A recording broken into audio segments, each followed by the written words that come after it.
I never imagined that the boy I carried on my shoulders would one day look at me like I was a number on a bank statement. But that's the reality I woke up to one chilly March morning on Sycamore Ridge Lane in Harrisburg, Pennsylvania. I had just poured my first cup of coffee, the steam curling and the sunbeams slicing through my kitchen blinds, when I noticed something odd on my phone. A notification from Keystone Heritage Bank. It said a withdrawal had been made from my savings, $42,000, and I hadn't touched a cent. I remember dropping the cup, the coffee sloshing over the counter. My heart pounded. My hand shook. There was only one person who could have done this. My own son, Colin. I should have seen it coming.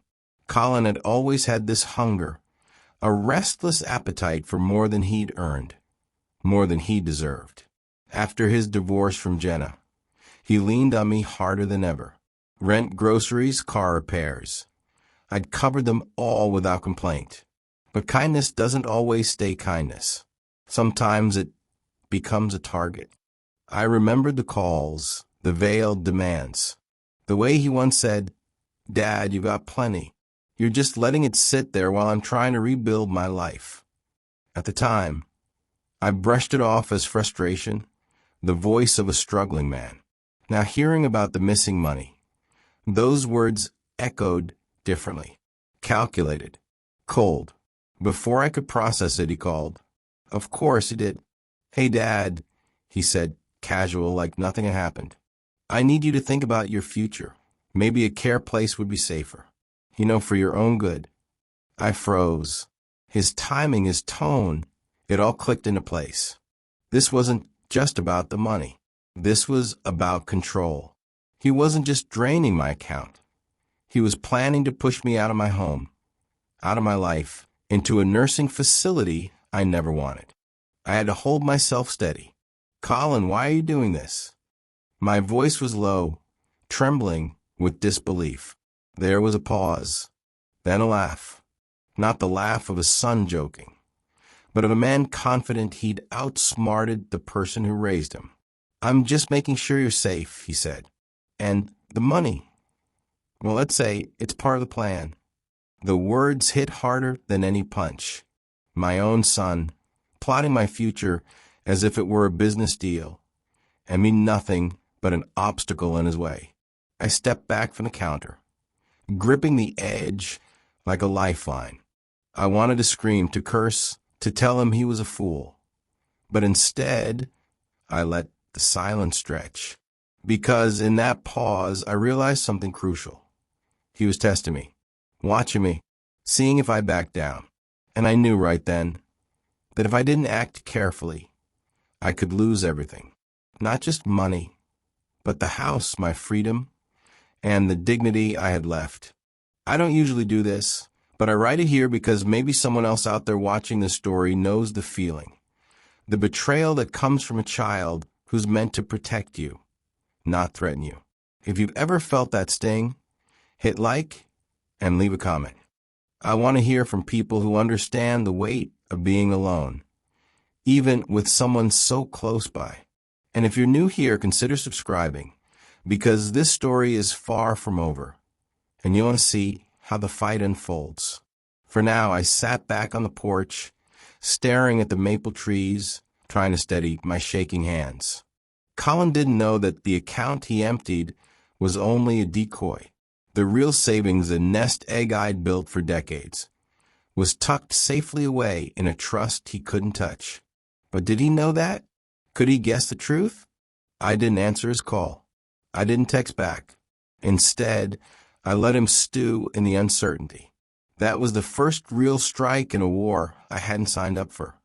But now I was ready, and as the wind rustled through the branches above, I realized something terrifying and exhilarating at the same time. The boy I raised might have thought he had the upper hand, but the real game was just beginning. The cracks in our family weren't small anymore. They were wide enough to swallow everything. And I had to find out, would he break or would I? It was one of those bitter January mornings in Harrisburg, the kind that makes your breath fog up in little clouds as soon as it hits the cold air. I had just stepped onto the front porch to get the morning paper when my foot caught on a patch of ice. 1 second I was upright, the next I was sprawled across the steps, pain shooting through my left wrist like lightning. I gritted my teeth trying to push myself up, but the pain made me gasp. I knew immediately that something was seriously wrong. The ambulance ride was a blur. The sirens, the paramedics' quick questions, the cold biting through my coat.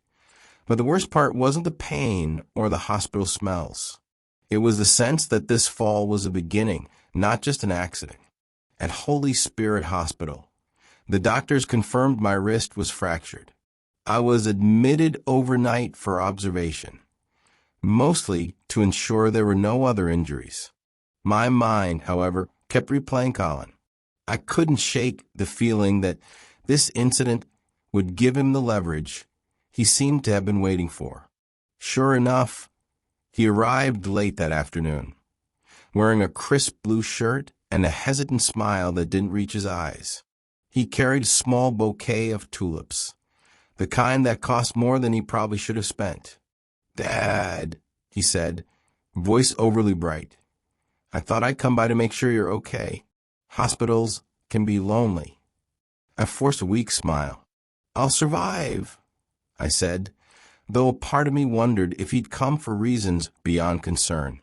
He pulled up a chair and sat too close, too deliberately. You know," he said, tilting his head, "this is exactly why we should talk about your future.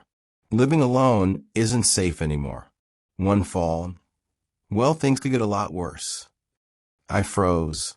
His tone wasn't casual. It wasn't worried. It was rehearsed, like he had said these exact words to himself in the mirror for weeks. There was a sharpness in his eyes, a calculation, that made me uneasy. "I've been thinking," he continued, leaning forward, "maybe it's time to consider a care home. Somewhere you'd be looked after every day. No more worries about falls or accidents." The words hit me like a fist. A care home? He sounded as if the decision had already been made. My heart sank, not from the thought of help being offered, but from the realization that my autonomy, the very freedom I had fought to maintain after Eleanor died, was being questioned by my own son. I wanted to laugh at the absurdity. "Colin, I'm not ready for that," I said carefully. "I'm fine here. I've been fine for years." His smile tightened almost imperceptibly, but enough to send a shiver down my spine. "Dad, you know it's not about being ready. It's about being realistic. You fell, and you could fall again. You can't handle everything on your own anymore." There it was, the first open attempt to frame my independence as irresponsibility. I felt a cold surge of anger and fear. This wasn't just advice. It was an assertion of control. He was testing me, seeing how far he could push me into surrendering my life, my space, my dignity. I wanted to tell him he had no right, that I was capable and clear-minded. But my words stuck in my throat. How do you argue with someone who's convinced they're the only one who sees reality? Instead, I studied him. The tulips, the rehearsed phrases, the eager smile. He was pretending to care. That much was clear. And underneath it all, I wondered how far he would go if I resisted. When the nurse came to check my vitals, Colin stood and excused himself, patting my shoulder with a false warmth. I watched him leave the room, the door clicking shut behind him, and felt an unfamiliar chill. The fall hadn't just broken my wrist. It had broken the illusion that my son would always be my ally. And as I lay there in the hospital bed, staring at the ceiling tiles, I realized that the battle for my autonomy had begun. I knew one thing for certain. I couldn't let him think he had the upper hand. Not yet. The morning started quietly, with a thin frost coating the roofs on Sycamore Ridge Lane and the scent of my coffee filling the kitchen. I was sorting the mail when a particular envelope caught my eye.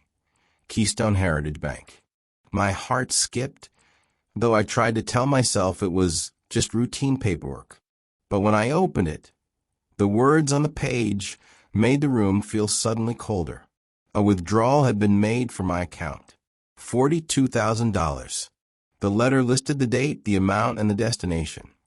An account under the name C. Brenner Holdings. My hand shook so badly that I had to set the paper on the counter to stop it from fluttering to the floor.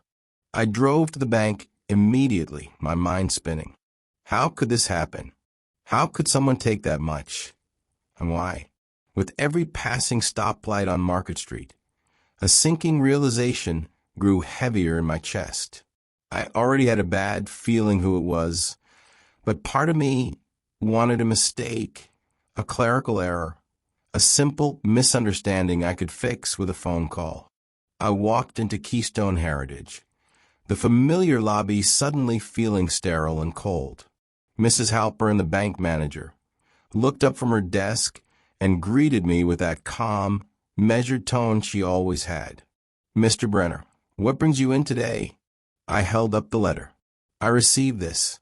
Can you explain it?" She motioned for me to sit and pulled up the records. "Yes, I see the withdrawal," she said softly. "It was made online using your credentials, and it was transferred to an account under the name C. Brenner Holdings." The words hit me harder than the fall on the steps a few days ago.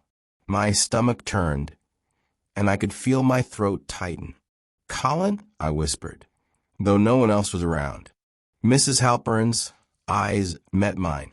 "It appears the transfer came from someone with access to your online banking." She paused, letting the statement hang between us. "I can't confirm more without your authorization to investigate. But it seems this wasn't accidental." The weight of it all, betrayal, shock, humiliation, pressed down on me like the frost on the roads outside. $42,000 gone.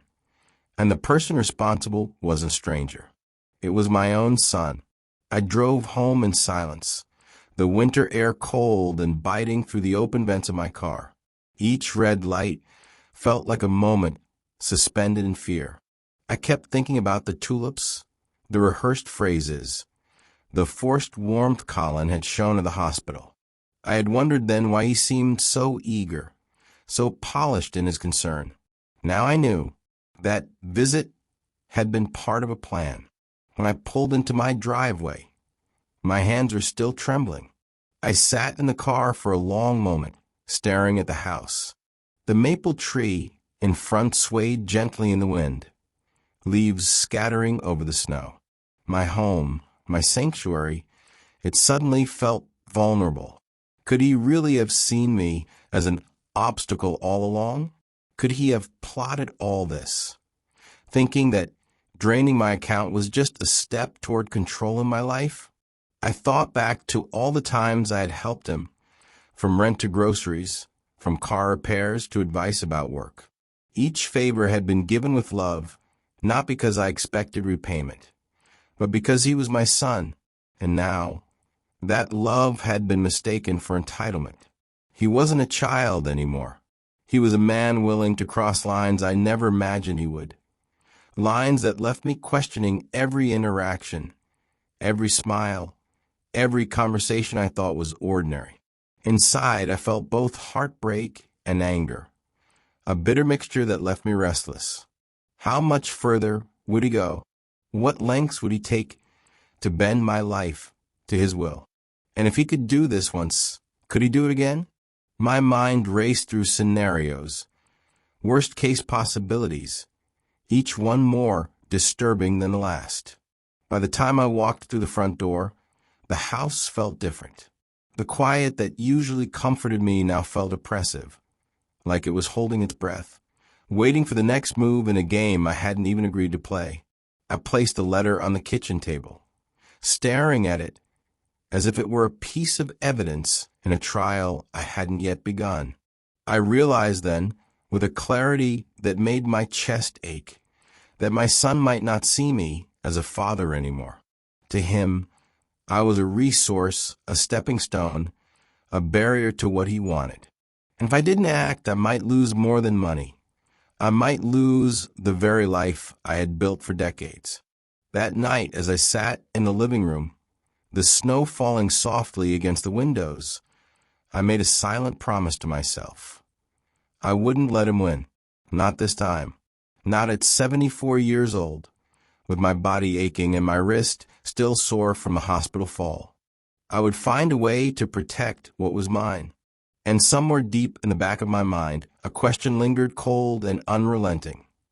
How far would Colin really go? The next morning, I found myself driving through the gray, narrow streets of Harrisburg toward North Cameron Street. Colin had an apartment there, small, tidy, but filled with an air of calculated comfort, like every detail had been arranged to impress or manipulate. My hands gripped the steering wheel tighter than necessary, my mind replaying the events of the past week. The hospital, the stolen savings, the false warmth he had shown. I had to face him. I couldn't let fear rule me. When I arrived, he opened the door before I could even knock. "Dad," he said, voice casual, like we were meeting for coffee, not standing on the edge of a confrontation that could reshape my life. He was wearing a clean navy sweater and jeans, hair neatly combed.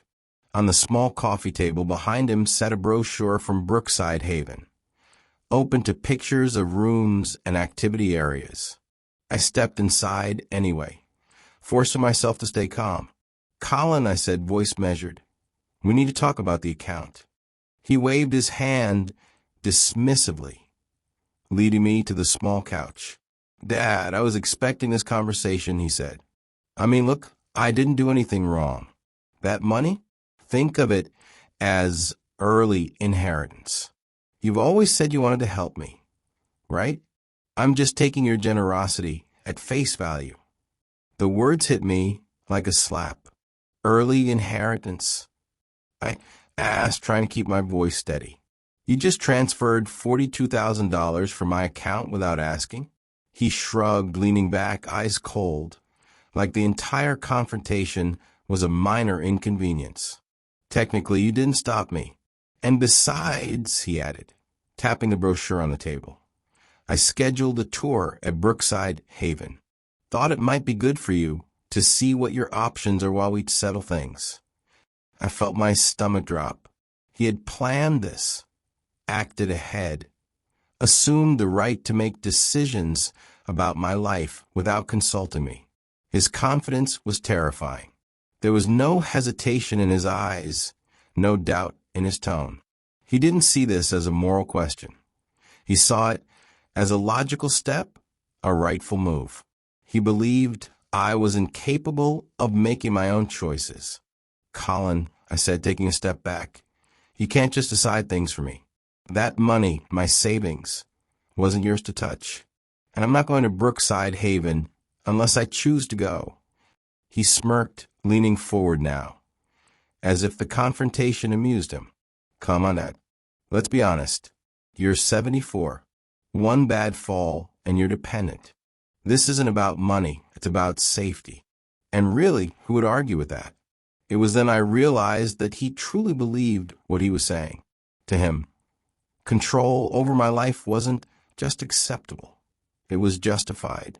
Every parent's authority, every sacrifice I'd made, every ounce of love I had poured into him, it didn't matter. In his eyes, my age, my vulnerability, and my resources were leverage. The betrayal stung worse than any fall, worse than any theft. I had hoped that years of guidance, patience, and quiet support would teach him respect, that he would recognize the line between help and exploitation. I had been wrong.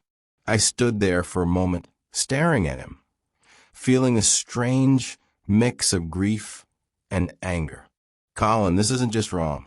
It's a betrayal," I said, voice low but firm. "You can't take my life in your hands and call it care. You don't get to decide that." He shrugged again, almost bored now, tapping a finger on the brochure. "You're making a big deal out of nothing, Dad. I'm just trying to help you before it's too late." The words felt rehearsed, and I understood that this confrontation wasn't going to resolve anything. This wasn't a misunderstanding or a plea for guidance. This was a declaration. He believed he had the right to push me, to manipulate me, to decide my future, and he wasn't going to stop until he had his way. I left his apartment shaking, gripping my coat tightly around me as I stepped into the cold January air. The streets of North Cameron Street felt different now, narrower, more confining, as if the city itself had turned against me. By the time I reached my car, I knew what I had to do. I couldn't ignore it, and I couldn't give in. Colin was no longer just my son. He was a force to try to undermine every choice I'd made for myself. I had to protect what was mine, no matter how painful that decision would be. As I drove back home, my mind raced through options, strategies, and what could come next. One thing was clear. The fracture in our family had widened, and the path ahead would not be easy. Every step I had taken to live quietly, to age in peace, was now threatened. And the only way forward was to face it head-on, prepared for whatever lengths he might go to. After leaving Colin's apartment on North Cameron Street, I drove home in silence, gripping the steering wheel until my knuckles ached. The cold winter air bit through the windows, but it wasn't the chill outside that made my body tense. It was the weight of what I'd just learned. Colin wasn't just reckless or entitled. He was deliberate. Every step he'd taken over the past week, every word, every false smile, had been part of a plan to take control of my life. As I walked into my house, the familiar warmth hit me, but it didn't ease the tension in my chest. I headed straight to my study, the room Eleanor had loved so much, where her late afternoons of reading had filled the space with quiet light. I closed the door behind me and sat at my desk, staring at the papers and ledgers I had kept meticulously over the years. That's when I allowed myself to think back, to remember why I wasn't entirely powerless.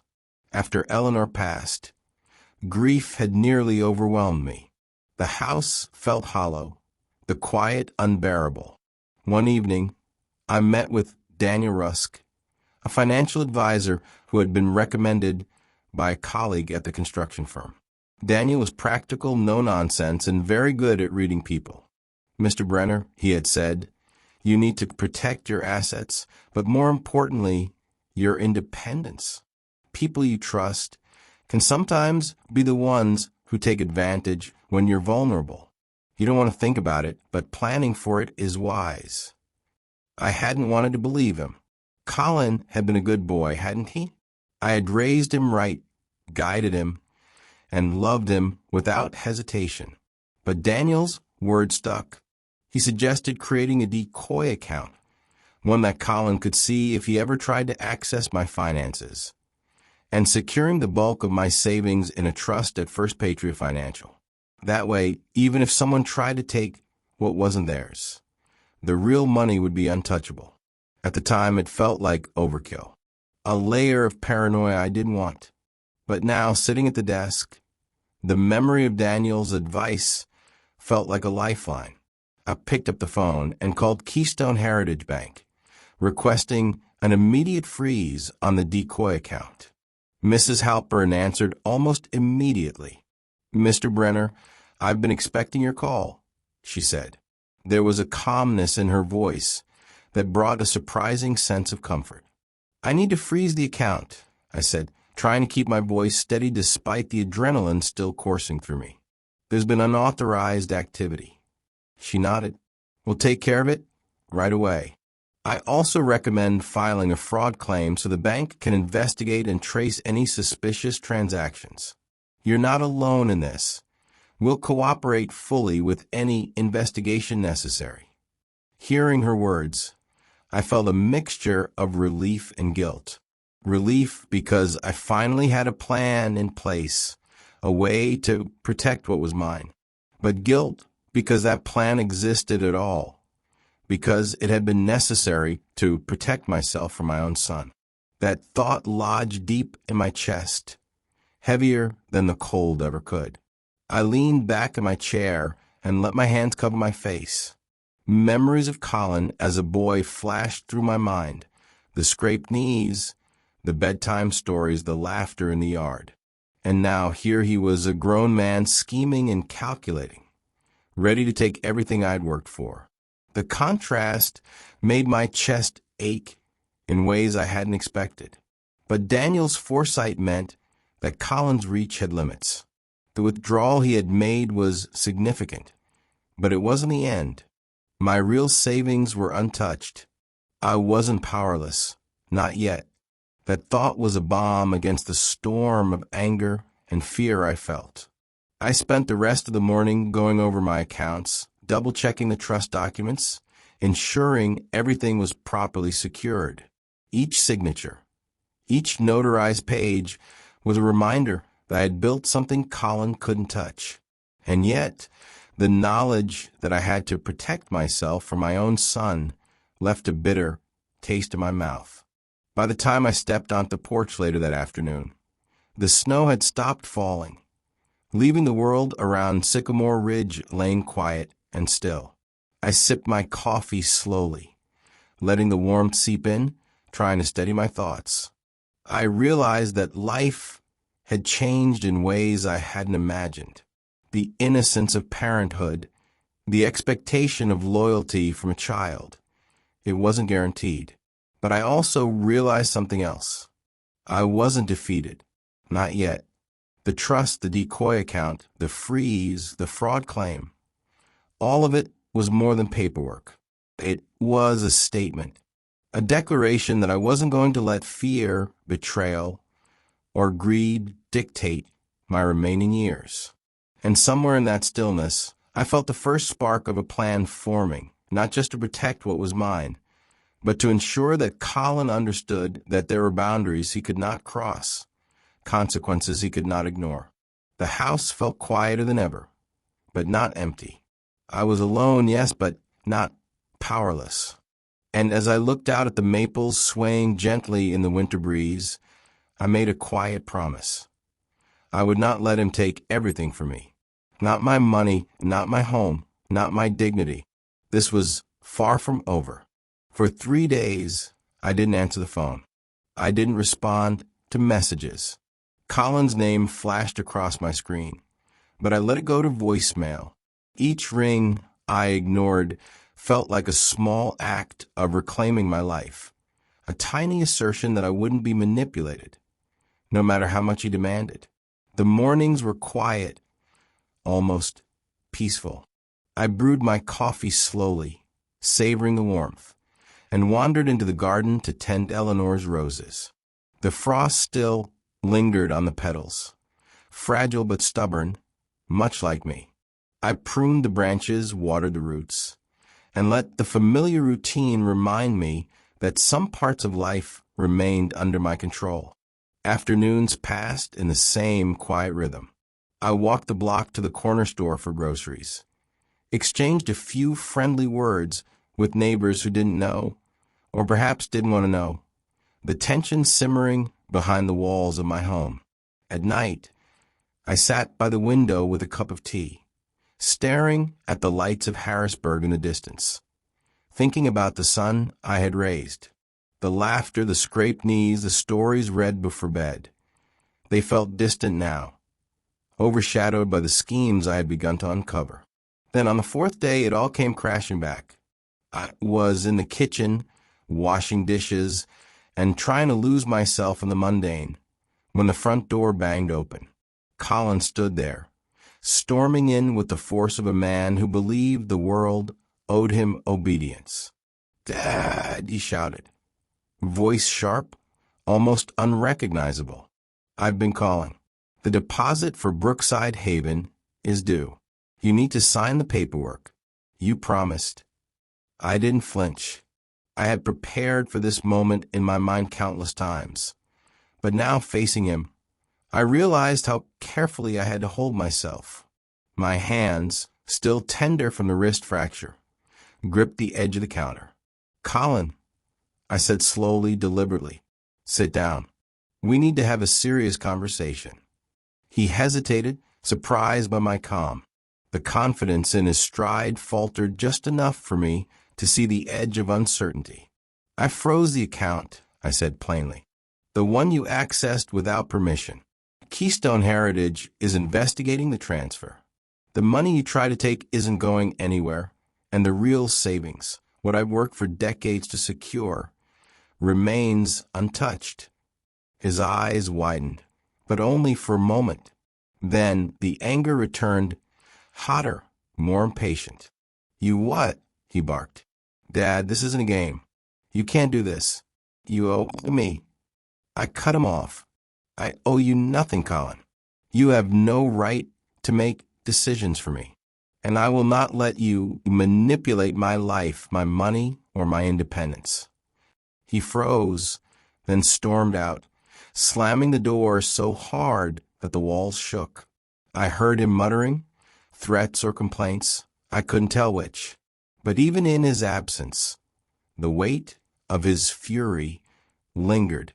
I felt a chill, not from the winter outside, but from the sense that this confrontation was only the beginning. There was something larger building in the way he reacted, an escalation I hadn't yet seen but could feel forming. I walked to the window and watched him pace along the street, fists clenched, jaw tight.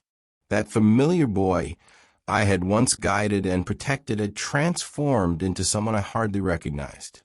And as I sipped my tea, I realized I was now preparing not just to defend my finances, but my life, my autonomy, and everything Eleanor and I had built together. For those watching this story, let me ask you something. Have you ever had to protect yourself from someone you trusted the most?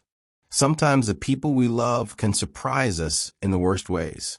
If you've experienced that, leave a comment. I want to hear your story. And if you're new here, subscribe. This tale isn't over. And what happens next will reveal just how far some people are willing to go for control and power. I returned to the roses, pruning the stems carefully, letting the repetitive motion calm my mind. I thought about Colin's anger, the force behind it, and the possibility that this was only the beginning. Every plan I had put into place, every precaution, every ounce of patience I had, was about to be tested. Yet in that quiet moment, I felt a strange sense of strength.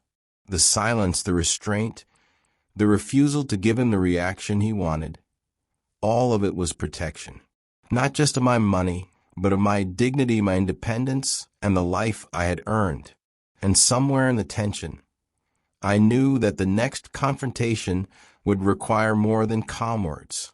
I would need strategy, awareness, and courage, because the boy I had raised, the man who believed he had every right to control me, was only just beginning to push. The snow had melted slightly by the afternoon, but the chill remained inside my house. I understood now that Colin's fury wasn't just a moment of frustration.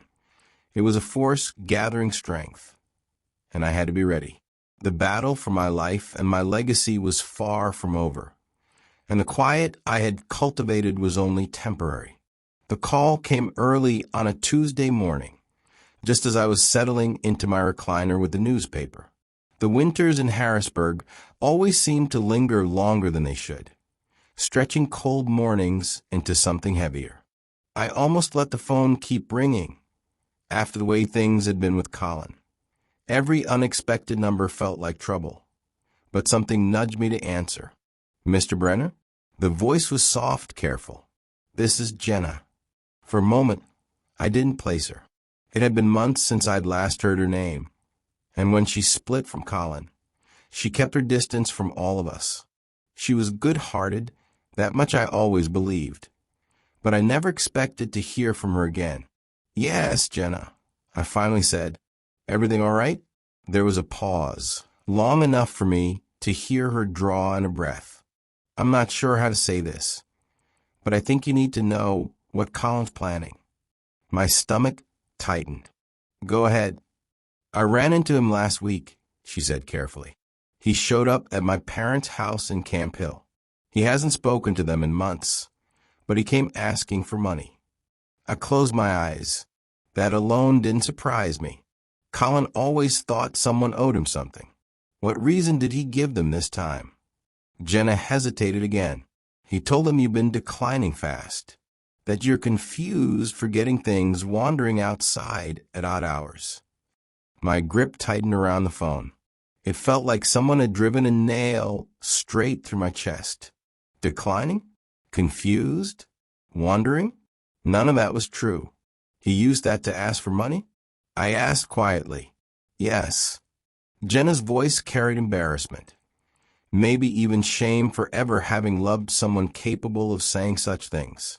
He said he needed help paying the deposit for your care home. He made it sound like you were on the edge of not being able to take care of yourself. I leaned back, my heart pounding hard enough to feel it in my fractured wrist. The house felt smaller, almost shrinking around me. He exaggerated. I said, though we both knew that word didn't come close to what he was doing. She let out a shaky breath. I thought you should know something else, too. He said if he couldn't get help for my family, he'd take the legal route. Those were his exact words. My pulse stilled for a moment. What legal route? He mentioned filing for guardianship. Her voice softened, but the tremble in it made the warning hit harder. He said you were unstable, and that he needed to step in before you hurried yourself into danger. Guardianship. The word alone made the room tilt. That wasn't just about money. That was control, full control, over my home, my decisions, my medical choices, my entire life. He can't do that, I whispered, though I knew very well that anyone can file, and sometimes the courts don't look closely enough. I don't know the laws, Jen admitted, but I know the look in his eyes. He's determined, and he told my parents he was done waiting for you to cooperate. I felt an ache spread through my chest, something deeper than anger. It was grief for the boy I raised, grief for the man he became, grief that I had to hear the truth from a girl he discarded instead of from my own flesh and blood. Mr. Brenner, Jenna continued softly, I know this is painful, but you can't ignore this. He's not stopping.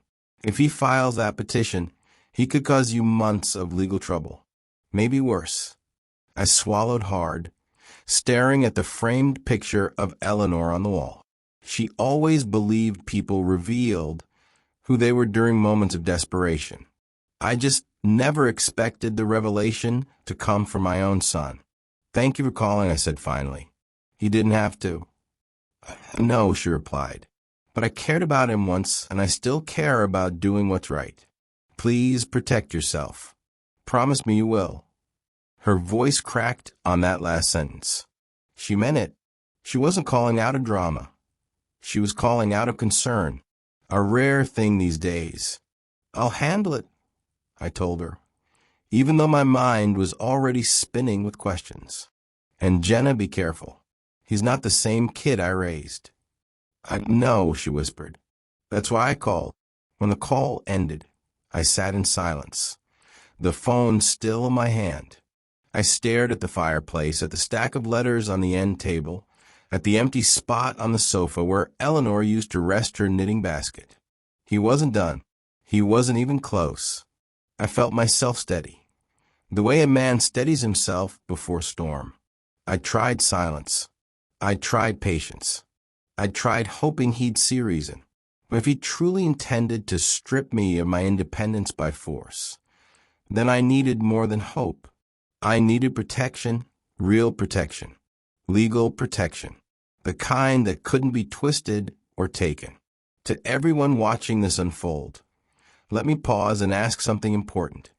If your own child took steps to control your entire life, how far would you go to defend yourself? Share your thoughts in the comments. It helps more people see stories like this. And if you haven't hit subscribe, now's a good time. What comes next will change everything. I stood up slowly, my wrist aching as I braced on the arm of the chair. The morning light coming through the blinds felt sharper now, brighter, like it was exposing every crack in the life I tried to hold together. I realized something painful that morning. something I hadn't wanted to admit. My son wasn't acting out of concern. He wasn't panicking over my safety. He wasn't confused. He was calculating. And if I didn't act soon, he would try to take everything. Not just my money, but my freedom. I reached for my coat, knowing exactly where I needed to go next. Because once someone shows you who they really are, ignoring it becomes a risk you can't afford. The next morning, I drove into downtown Harrisburg with a heaviness pressing on my chest. The sky hung low, gray and cold, matching the weight of what I had to do. I found parking on Walnut Street, stepped out slowly, and made my way toward the brick building where attorney Miriam Levin kept her office. I never imagined I'd be walking into a lawyer's suite to protect myself from my own son. Her office overlooked Riverfront Park, the Susquehanna running steady beyond the windows. The receptionist led me inside, and within minutes, Miriam greeted me with a firm handshake and a calm presence that settled some of the nerves tightening my shoulders. "Mr. Brenner," she said, motioning for me to sit. "I'm glad you came in. Jenna gave me a brief idea of what's happening, but I'd like to hear it from you." I sat across from her, the leather chair absorbing the tension in my body.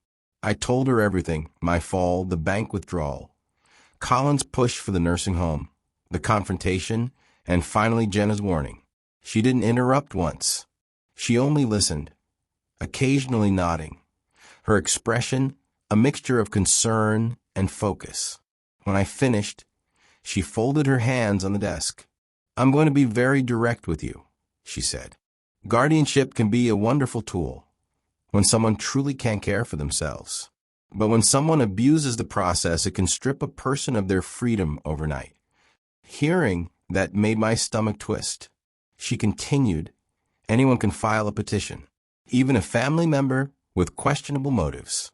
If a judge believes there is enough reason, they can assign an emergency guardian almost immediately, sometimes before the person even steps foot in the courtroom."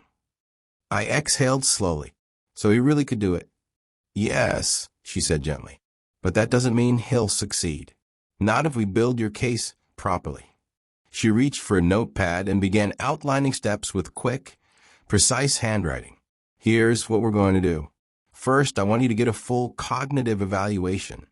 Memory tests, reasoning assessments, the whole panel.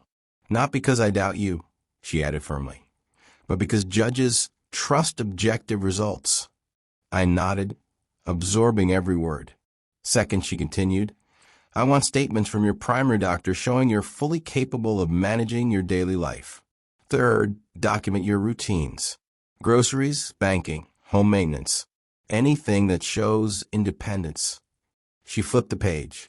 "Fourth, give me every document related to the bank fraud report that proves your son accessed funds without permission, which is extremely important."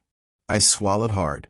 Hearing it laid out like this, so clinical, so legal, made everything feel painfully real.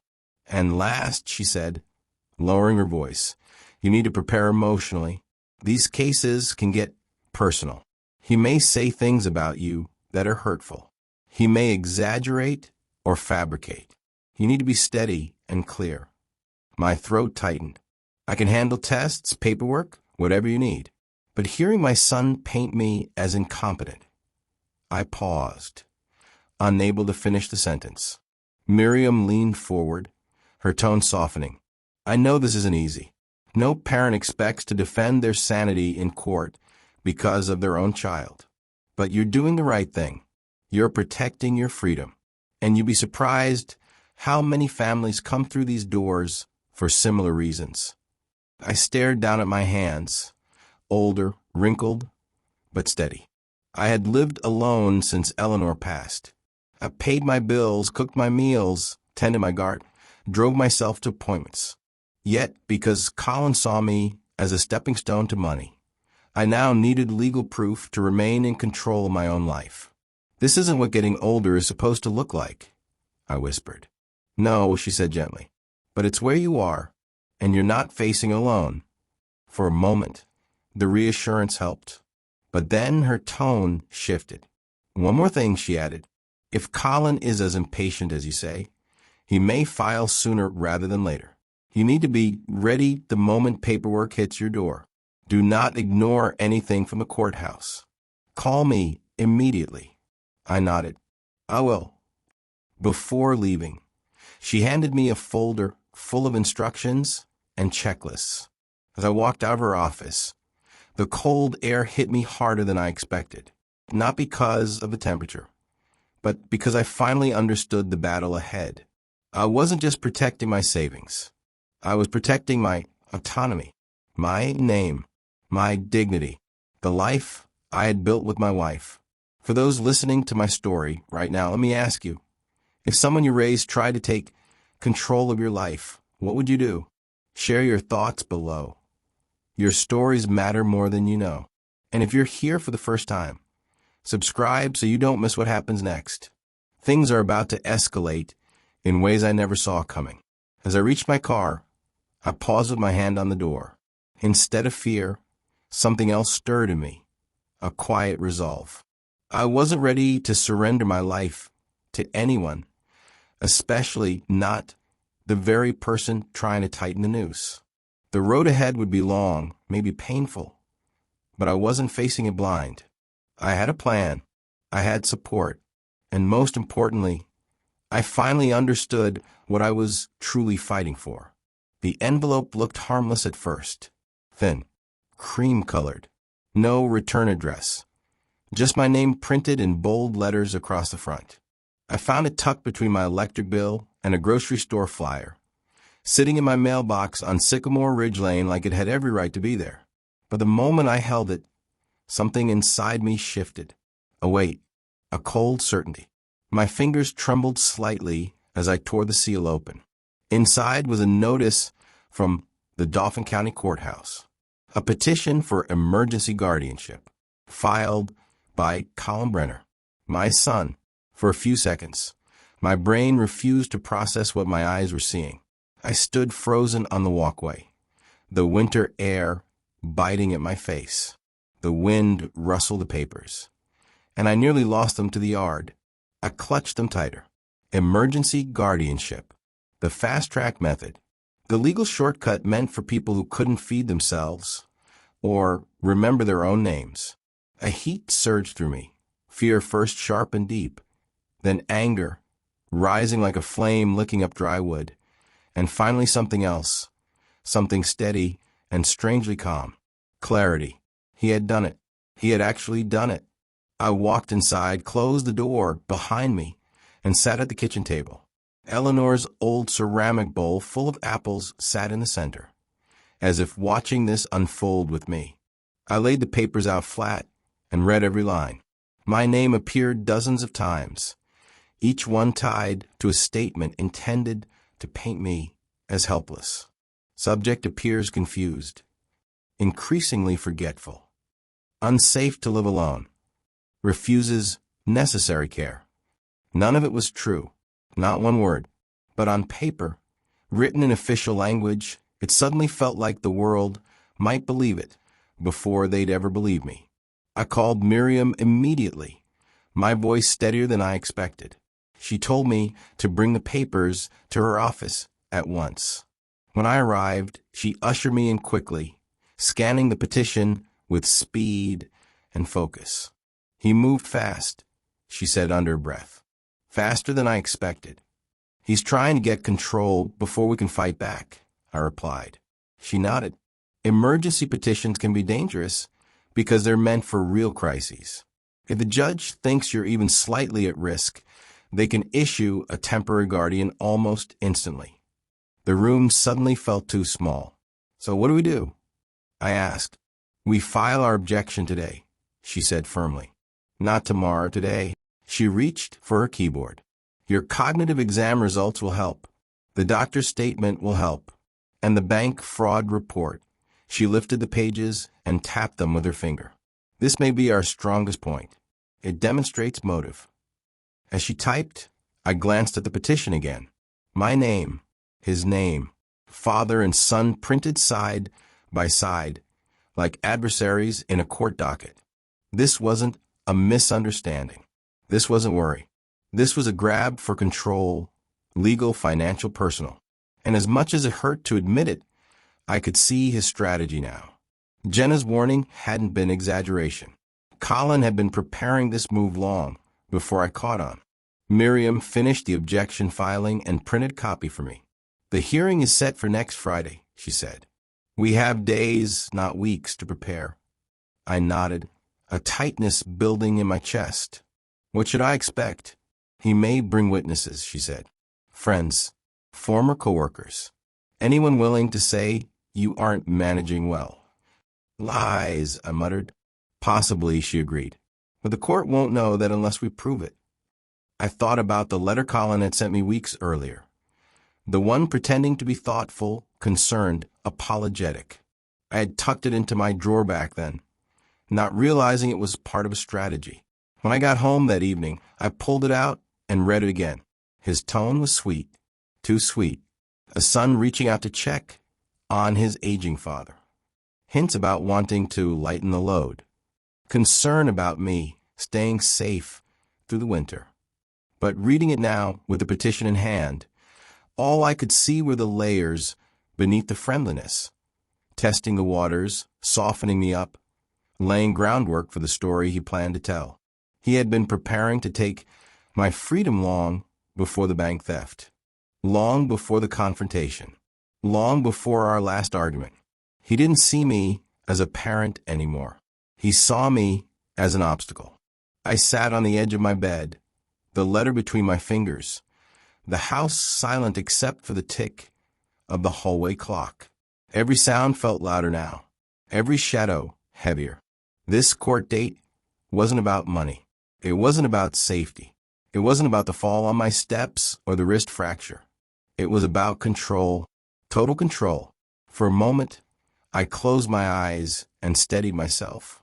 My freedom, my ability to make my own choices, to live in my own home, to manage my own life, was now tied to a judge's decision. If you're listening to this, let me ask you something straight from the heart. What would you do if your own child tried to take your independence away with a stack of legal papers? Tell me in the comments. Your voice matters here.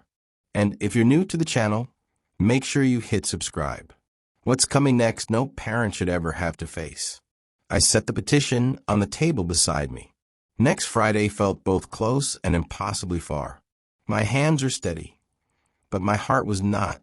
Freedom was suddenly something I had to fight for, and losing wasn't an option. I thought I understood fear. I'd lived through illness, grief, job loss, and the quiet hollow that follows a spouse's death. But nothing prepared me for the feeling of standing outside courtroom 4B, staring at the heavy wooden doors like they were the gates to another life, one someone else had chosen for me. I clutched my folder the way a man might grip a lifeline. Inside were medical evaluations, bank statements, photographs of my daily routines, proof that I was still myself. Proof I shouldn't have had to gather. Miriam stood beside me, calm as ever. "Take slow breaths," she murmured. "We're ready, ready." I repeated the word in my mind, though my body disagreed. My heart felt like it was pushing against my ribs. When the clerk opened the door and called my name, I stepped inside. The courtroom wasn't large, but it felt enormous to me. Long wooden benches, a judge's bench that seemed almost impossibly high, the faint hum of fluorescent lights. A few families waited along the side, their faces etched with quiet worry. Children petitioning for parents, spouses arguing about care needs. I never imagined I'd be one of them. Then I saw Colin. He sat at the petitioner's table, dressed better than usual, a crisp button-down, clean-shaven, hair combed like a schoolboy on picture day.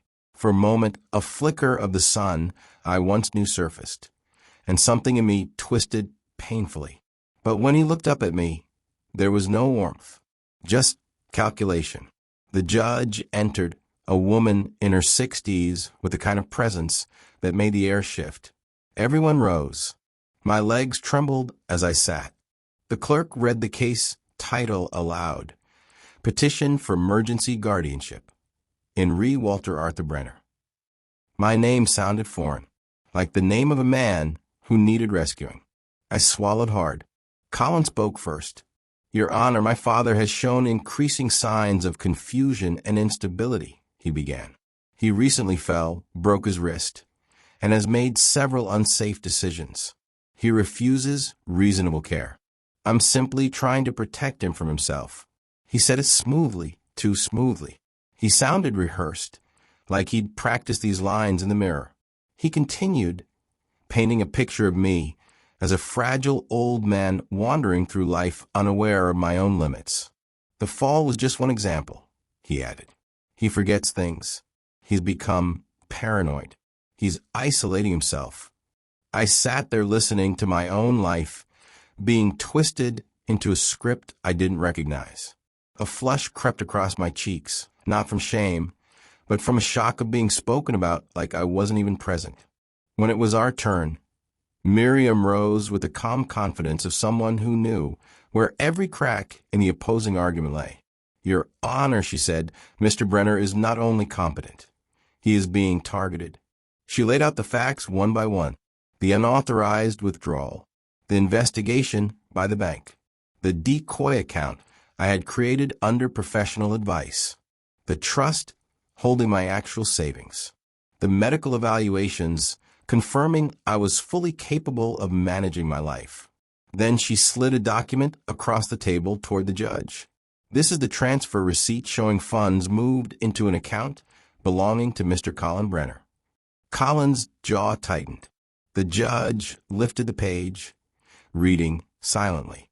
Mr. Brenner, she said, addressing my son, did you withdraw these funds? He shifted. It wasn't like that. He, my father, doesn't understand how to manage money anymore. This was, it's basically my inheritance. There it was, said aloud, not even disguised. My chest constricted.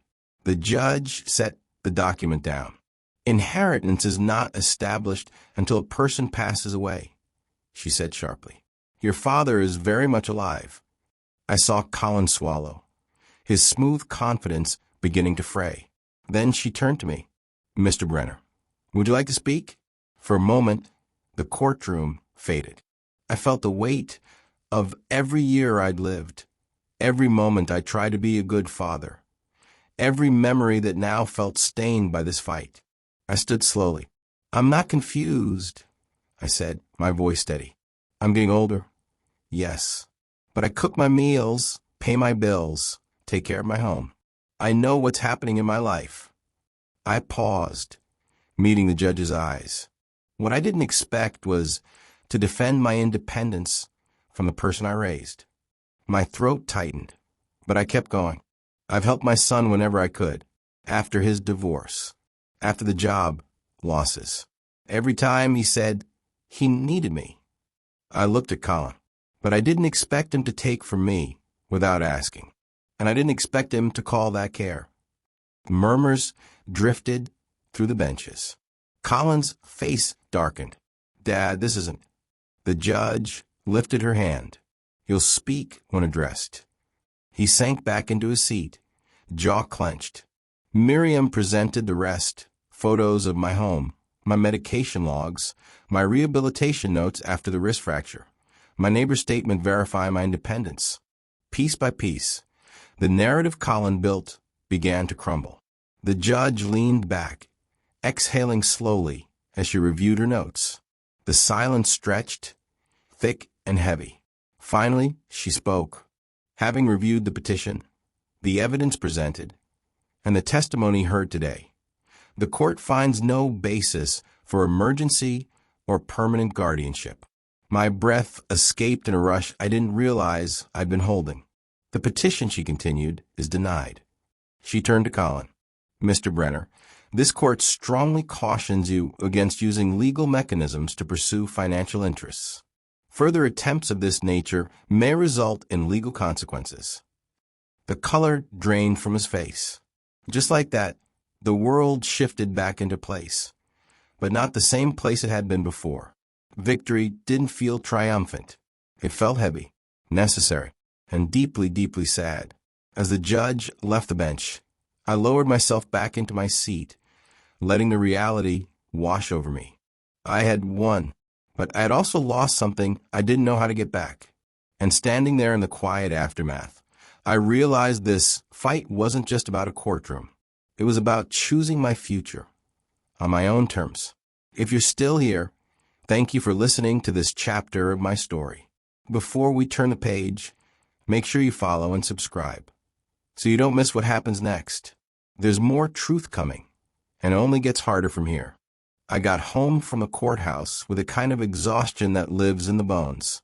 I didn't turn on the lights right away. I just sat there in the dim quiet, the verdict still echoing in my mind.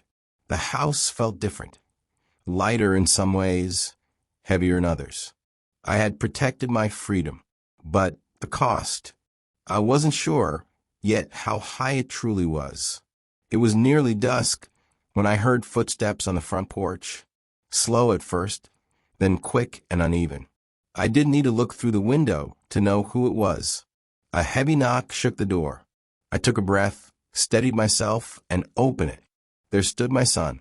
His face was flushed, eyes wild with frustration. Yet beneath it all, something else flickered, something hollow. He looked like a man whose life had run out of places to hide. "Dad," he said, voice tight, "we need to talk." I stepped back, but didn't invite him in. Not this time. He noticed. His jaw clenched. "You didn't have to do that in court. You made me look like some kind of criminal." "I didn't make you look like anything," I said quietly. "You made your own case." He laughed, sharp, bitter. "God, you sound just like Miriam. Like everyone's against me." He paced across the porch, hands raking through his hair. The anger was there, simmering, but every few seconds his shoulders sagged, like he was losing momentum. "You don't get it," he muttered. "My life is falling apart. I'm drowning, Dad. And you," he pointed at me, voice breaking, "you're sitting on money you don't even need." A cold breeze swept between us. He shivered, but I knew it wasn't just the wind. "Colin," I said, "what you want from me isn't support. It's surrender." He froze. For a moment, he didn't look angry. He just looked tired. "Do you think I enjoy being like this?" he asked quietly. 44 years old, divorce broke, moving from job to job. I'm humiliated every day. And when I thought about your accounts, it felt like a way out. His voice wavered, like maybe I could finally catch a break. There it was, the confession I knew was coming, but still hit like a blow. "Your assets were right there," he whispered. "You were right there. And I figured it was all going to be mine someday anyway." I leaned against the door frame, feeling a deep ache I can't put into words. "Son," I said, "you didn't come to me asking for help. You came planning to take it. That's not the same thing." His eyes flashed with defensiveness, then softened with something like shame. He opened his mouth, closed it, opened it again. "No," he finally said, but I was desperate. The porch light flickered above us, casting his face in uneven shadows. It made him look like two people at once. The boy I used to reassure after nightmares, and the man who tried to dismantle my life piece by piece. "I'm not your enemy, Colin," I said. "I never have been. But the way you're going, you're becoming your own." He looked down at his shoes, scuffed and worn. "So that's it," he asked. "You're cutting me off?" "I'm drawing a line," I corrected. "A line I should have drawn years ago." His breath hitched. Anger surged again as a mask, quick, defensive, familiar. "You think you're so perfect? You think I'm the only one who's ever messed up?" "This isn't about perfection," I said softly. "It's about responsibility. And it's about you trying to solve your problems by burning down everyone else's home." Silence fell. Only the faint hum of cars on Sycamore Ridge Lane filled the space between us. He stared at me, eyes glistening, not quite tears, but close. "I didn't know what else to do," he said in a low voice. "Everything kept slipping. Every plan I made, nothing worked." "Then start over," I said. "Start small. Start honestly. But don't try to build your future with pieces of mine." He shook his head. "You make it sound so simple." "It isn't simple," I said. "But taking from me won't save you. You have to save yourself." The words hung in the air. Final. He swallowed hard. "So I'm on my own now?" "You've always been capable," I replied. "You just never trusted yourself to stand on your own feet." His expression twisted, like he wasn't sure whether to thank me or resent me. The wind pushed across the porch, rustling the last of the dried leaves in the corner. He glanced toward his car, then back at me. "Okay," he said quietly. "I hear you." Whether he truly did, I couldn't tell. He stepped back, hands in his pockets, eyes strained and dark. I don't know what comes next," he said. "That's something only you can answer," I replied. For a long moment, he lingered, neither approaching nor leaving, just standing there, teetering between two versions of himself. Then he nodded once, turned around, and walked down the steps. His footsteps were slow, uncertain. The kind of walk a man takes when he's staring at a fork in the road and doesn't recognize either path. I watched him climb into his car. He didn't look back. The engine started, headlights cutting across the driveway, and then he was gone. The porch felt painfully quiet when I finally closed the door. I leaned against it, letting the weight of the night settle across my shoulders. The boundary had been drawn, firm and necessary. But boundaries come with their own grief. And standing there in the stillness, I wondered which part of my son had walked away, the one who might break all over again, or the one who might finally begin to rebuild. The morning after Colin walked off my porch, the house felt heavier than usual. Not sad exactly, just different. Like the air had been rearranged and hadn't settled into its new place yet. I woke earlier than I meant to, long before the sun came through the blinds, and sat on the edge of my bed for a while, listening to the quiet.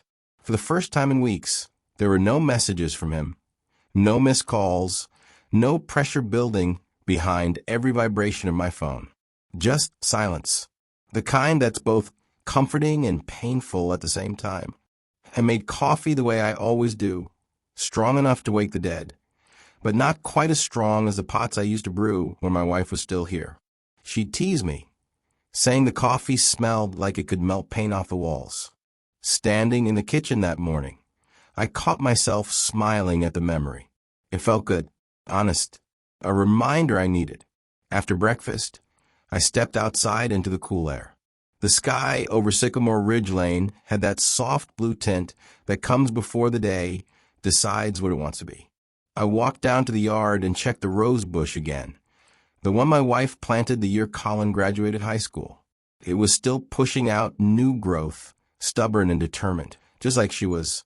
I trimmed a few wilted petals and brushed some dead leaves away. It wasn't much, but it helped settle my mind. Some routines don't fix anything dramatic. They just remind you of who you are. By mid-morning, I grabbed my book and drove to Wildwood Park. I've walked those trails for decades. Through summers so humid you could taste the air, and winters so sharp you'd swear the wind carried knives. The park has this way of steadying me, letting my thoughts wander without letting them drown me. I followed the boardwalk along the lake, listening to the geese arguing in the water. Their noise filled up the space my worries usually occupy. I sat on one of the benches and opened my book, but I didn't get far. My eyes moved across the words, but my mind kept circling back to the porch last night. Colin standing there, exposed and furious and scared all at once. You raise a child hoping your love will guide them, not realizing they still have to choose their own way. And sometimes they choose wrong. Around noon, I stopped at St. Stephen's Cathedral downtown. Lighting a candle wasn't something I did often, but that day I felt pulled toward it. The sanctuary was empty except for an older gentleman vacuuming near the side pews. The faint hum of the machine blended with the soft echo of my footsteps. I lit a candle for strength. Not anger, not revenge, just strength. Strength to stay firm. Strength to let go. Strength to trust that my son might find his footing someday without dragging me down with him. Back home, I heated leftover stew and sat at the dining table. For the first time in a long while, I ate without my stomach twisting into knots. The quiet felt lighter now, less like punishment and more like space I'd needed, but had forgotten how to appreciate. Late afternoon sunlight crept through the living room windows when my phone rang. I hesitated when I saw the name, Jenna. I hadn't expected to hear from her again. I answered, "Hello, Mr. Brenner?" Her voice was gentle, like she wasn't sure what condition she'd find me in. "I just wanted to check on you. Colin's been well. He's been quieter than usual." I exhaled slowly. I imagine he's figuring out his next steps. "He cares about you," she said carefully. "He just makes a mess of things when he's overwhelmed." I appreciated her trying to soften it, but truth needed room too. "He crossed the line," I said. "When I can't pretend, it doesn't matter." She was quiet for a moment. "I understand," she replied. "I just wanted you to know you're not alone in all this." That caught me off guard more than anything. I'd spent so much time bracing for conflict that the simple kindness in her voice felt like a door opening. "Thank you," I said. "Really." We talked a little longer about the hearings, about how people change, about the strange ache that comes with doing the right thing when the right thing hurts. She didn't lecture me, didn't excuse Colin, didn't push me toward forgiveness before I was ready. She just listened, and for the first time in weeks, I felt like maybe I wasn't fighting everything by myself. After we hung up, I sat on the couch and let the room settle around me. The victory from court still felt complicated. I'd protected my independence, yes, but claiming it came with its own shadows. This wasn't the kind of triumph anyone celebrates. It was survival, necessary, steady, unglamorous survival. As the evening rolled in, I made tea and stepped onto the porch. The street lights flickered to life one by one, casting a soft glow on the quiet road. A few cars passed, neighbors walked their dogs, and life moved forward in small, normal ways. I breathed in the cool air and let the day settle inside me. Healing isn't a straight line, not at my age, not in my circumstances. It's a slow return to the pieces of yourself you'd forgotten were still there. And as I stood outside, watching night take over Sycamore Ridge Lane, I realized something simple but true. Peace isn't something you find. It's something you protect. And for the first time in a long while, I felt ready to guard it. I woke early the next morning, long before the neighborhood stirred. The house was still and quiet, the kind of quiet that lets old memories slip in without asking permission. I sat at the kitchen table, hands wrapped around a warm mug, and let my mind drift to years I thought were safely tucked away. I remembered Colin at 5 years old, running through the backyard with a toy airplane, shouting that he was going to fly higher than the birds. I remembered him sitting on my shoulders during the 4th of July parade on Front Street, tiny fingers tangled in my hair while he pointed at the marching band. Back then, his needs were simple, and his trust in me was complete. Those memories felt like they belonged to another lifetime. Somewhere along the way, things shifted. I thought about the teenage years, the rolled eyes, the muttered complaints about chores, the belief that the world owed him more than it delivered. At the time, I chalked it up to growing pains.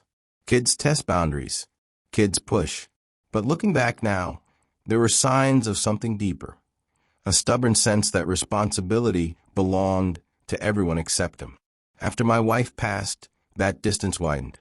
I was grieving, but he was searching for shortcuts, investments that went bad, jobs he quit, promises he made and forgot. Every time he stumbled, I steadied him. I told myself that was what a father did, and maybe it was for a while. But there's a difference between guiding someone forward and carrying them so they never face their own reflection. That truth sat heavy on my chest as I moved to my desk and spare room. The afternoon light slid across the floor in long stripes as I picked up a pen. I didn't know why I felt the urge to write not an email, not a message, but a real letter, one he might never see. I wrote slowly at first. "Colin, I love you." That hasn't changed even after everything. The words looked strange on the page, like they belonged to someone stronger than me. But I kept going. I didn't protect myself to punish you. I did it because letting you keep taking from me would have destroyed us both. I had to draw a line so you could finally face the parts of your life you've been running from. I paused. My hand trembled slightly, not from age, but from the weight of honesty. You think my savings were your lifeline. But the truth is, you're capable of standing on your own feet. You just never believed it, because I kept rushing in to fix everything. That ends now not because I've stopped caring, but because I care too much to keep letting you avoid yourself. I sat back, staring at the letter. There were no accusations in it, no rehearsed speeches or pointed blame. Just truth. Simple, painful truth. But I didn't seal the envelope. I didn't even write his address. I folded it neatly and tucked it into the drawer beside old birthday cards and my wife's favorite bookmark. Maybe he'd read it someday. Maybe I'd decide to send it. Or maybe the act of writing it was the message I needed most to myself. As the day faded, I stepped outside. The sky over Sycamore Ridge Lane carried that soft glow that comes right before dusk settles. Kids rode bikes along the sidewalk, neighbors waved from their porches, and for a brief moment, life felt uncomplicated again. I realized then that what I'd done in court and on my doorstep wasn't just self-protection. It was love, the kind that demands accountability, the kind that stops feeding the fire and forces a person to look at the ashes. Family isn't just about staying close. Sometimes it's about stepping back. I didn't know what the future held for me and my son, but for the first time in a long while, I felt calm enough to let the future come at its own pace. No fear, no guilt, just quiet acceptance. Because protecting myself wasn't the end of our story. It was the first honest chapter in years. A week later, I found myself standing in the yard with a small shovel and a new rose plant still wrapped in burlap. The sun warmed my shoulders as I cleared a space beside the older bush my wife had tended with such devotion. Planting beside it felt right, like adding a new verse to a song she started long ago. I worked slowly, letting my breath match the rhythm of the task. There was something calm about putting your hands in the soil, something grounding. Life had spun with so much chaos lately that I'd almost forgotten what quiet creation felt like. As I patted the earth around the new rose, I realized something simple but sharp. Sometimes the real dangers in old age aren't memory loss or bad knees or winter ice on steps. Sometimes the danger hides inside the people you trust most, the ones you never think to shield yourself from. It's a hard truth to accept at my age. That love doesn't always guarantee safety, but it's the truth that saved me. Inside the house, I washed my hands and caught my reflection in the kitchen window.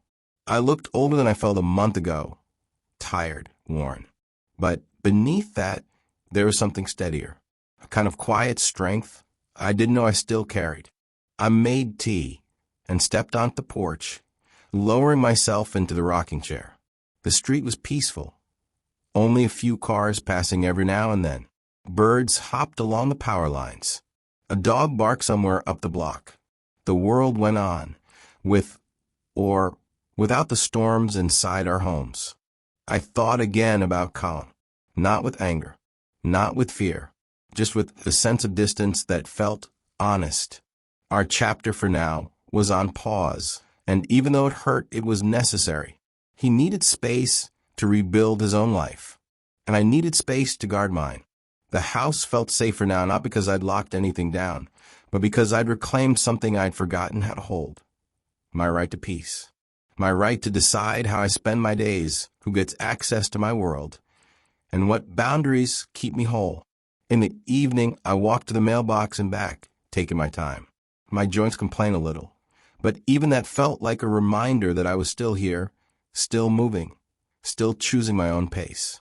I no longer walked with the fear that someone might try to take that from me.